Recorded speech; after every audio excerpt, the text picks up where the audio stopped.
Breaking news अवां सां share कर रहा आहियूं। शिकारपुर मां जिथे चर्स रखण जे केस में ॿिनि जवाबदारनि खे फाही जी सज़ा ॿुधाई वई आहे। अदालत जवाबदार रफ़ीक बिरोही खलील मकराणी खे फाही ऐं 10 लख रुपया ॾंड जी सज़ा ॿुधाई। जवाबदारनि खे सज़ा first additional district and session जज जी अदालत ॿुधाई। 3 साल अॻु जवाबदारनि जी ट्रक मां 9.5 मण चर्स हथ आयो हो। अहम ख़बरनासी अवां सां शेयर कयूं पिया। शिकारपुर में चर्स रखण जे केस में ॿिनि जवाबदारनि खे फाही जी सज़ा ॿुधाई वई आहे। अदालत जवाबदार रफ़ीक बिरोही ऐं खलील मकराणी खे फाही ऐं 10 लख रुपया ॾंड जी सज़ा ॿुधाई आहे।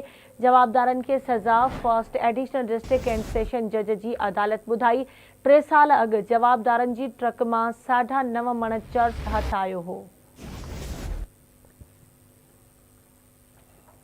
शिकारपुर में खबर है जिथे चर्स रखण के केस में ॿिनि जवाबदारनि खे फाही जी सज़ा ॿुधाई वई आहे। अदालत जवाबदार रफ़ीक बिरोही ऐं खलील मकराणी खे फाही ऐं 10 लख सज़ा ॿुधाई आहे। जवाबदारनि खे सज़ा first additional district and session जज जी अदालत ॿुधाई आहे।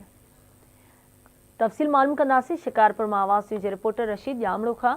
जी रशीद, कहिड़ा तफ़सील आहिनि, आगाह कजो। जी गज़ारा बिल्कुल शिकारपुर के first additional district and session जज गुलाम कादिर सिजो जी अदालत बिन जवाबदारन रफ़ीक बिरोही और खलील मकरानी के चर्स केस में फाही की सज़ा ॿुधाई छॾी आहे। ॿुधाई थो हलां त 3 महीना शिकारपुर के रईसवा वेझो हद की पुलिस पारां ॿिन्ही जवाबदारनि जे ट्रक मां 9.5 मण चर्स बरामद कयो वियो हो।